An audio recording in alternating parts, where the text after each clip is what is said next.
Now, there's another way to bounce your songs down that A, is sometimes more flexible, and B, some people on the internet say sounds better than what we just did, which is bounce to disk.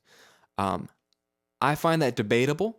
I can't find it to sound any different, but I'm going to show it to you anyway because sometimes it is helpful, and I'll explain why. And this is called record to disk. So instead of bouncing to disk from the file menu like we all know, like we're used to doing, you want to do one more step. It's a little more painful, but not that hard. And that is we need to create a stereo audio track that we're actually going to record or bounce to in the session. So we create a new stereo audio track, and I would call that bounce.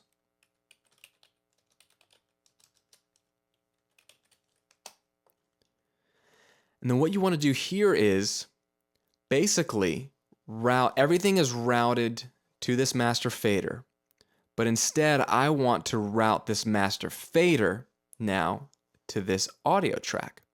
So I'm going to set the input of this audio track to an open stereo bus. Okay, so the input to this new bounce track is a stereo bus. So what we'll need to do at this point is send every track, instead of to analog 1 and 2, which is here, to bus 3132, including the master fader. So everything will technically still be routed to the master fader and then to this bounce track. Let me show you what I mean. I would basically mute this click track because we don't need to hear that. I'm going to click on crash.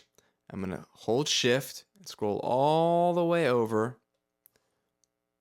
all the way to guitars here, because all these are set to analog 1 and 2. Now I'm not going to affect the outputs of these 4 guitars because they're all routed to this one. So these are fine. They should be routed here because eventually now that's been routed to analog 1 and 2.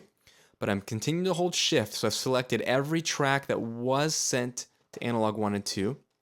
And now while holding shift and then pressing option or alt on the PC, I'm going to click one track's output and change it to bus 3132.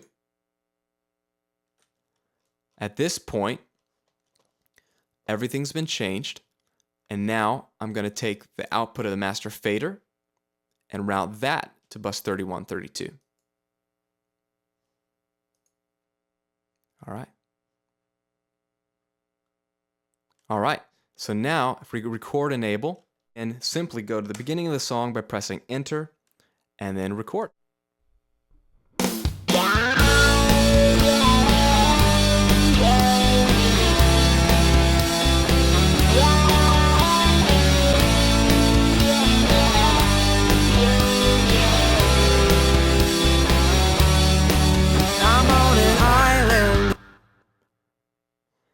And basically, you let that run through the entire song. And what you have here is your bounce, your stereo bounce. If I unrecord enable this track and just solo this track, you can just take a listen. It's right there. A perfect stereo recorded bounce of your track. So first, let me show you why this is important. Sometimes, depending on your computer power, if your computer is maxing out a little bit because of your mix, and you may find that while you are doing bounce to disk, you press it and it's going and a minute goes into it and your computer freezes up in Pro Tools and it says, oh, Pro Tools can't handle it, and it stops your bounce. Well, you've lost and wasted a minute of it trying to bounce down because it won't conclude with your final product unless you got all the way through the bounce. That happened to me years ago, that an old computer that was just not quite powerful enough when I got to the end of my mixes. So if that ever happens to you, the simple solution is to stop bouncing to disk and instead record to disk like this. That way, if let's say it froze up on me and it stopped right when I got to this point, I haven't lost anything. I still have the first part. So instead, I'll just back up a little bit and do the same thing and press record. My shores are closed in, and now I'm sinking, yeah. I need a way out of here. And at this point, I haven't missed a beat because if I just solo it, I'm on an island. You don't even hear where that line is. It's not like it's technically an edit. This is a perfect waveform because the tracks have not moved, so you'll never hear a discrepancy. So you could technically do this in chunks if you had to, if your computer kept giving out. And at the end of the day, when you're done, even if there's 20 of these, you can select the whole thing and you can consolidate it, Shift Option 3, into one final bounce, and you're going to be golden. Now that's all good and well to have the bounce in your session, but the final piece of the puzzle is to get it out of your session because it's still a 24-bit stereo file. So what you want to do is export this, and to export audio, we do it from the region bin. You click this little arrow to reveal your region bin. With the bounce selected, come up to the drop-down box and choose Export Region as Files. And this will export all the regions you currently have selected. In our case, just our bounce.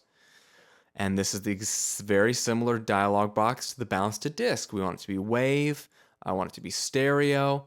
In this case, I want it to be 16-bit 44.1. And then you would choose where do you want to bounce it to or export it. I would choose desktop. That's fine.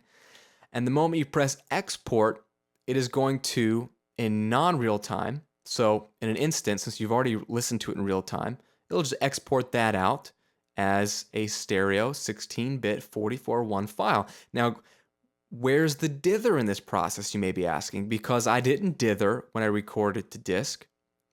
Instead, since it's still a 24-bit session, this whole session, I kept it at 24-bit. Well, in the background, whether you know it or not, Pro Tools, anytime you convert from 24-bit to 16-bit during an export like this, it's going to go ahead and dither it down for you. It applies dither, and we'll look specifically at that in the next video when we look at customizing. I'll show you where that is, but it's automatically going to dither it for you. So you don't even have to do that. You just click export, and it processes the audio, and you're golden. You can look on our desktop, and there it is, Bounce 03. So that gives you the idea. You're basically doing the same thing as bounce to disk. It's a few more steps involved, but some people say it sounds better. That's not the reason why I do it, because I can't tell a difference. And if you can tell a difference, you are spending too much time listening to these bounces.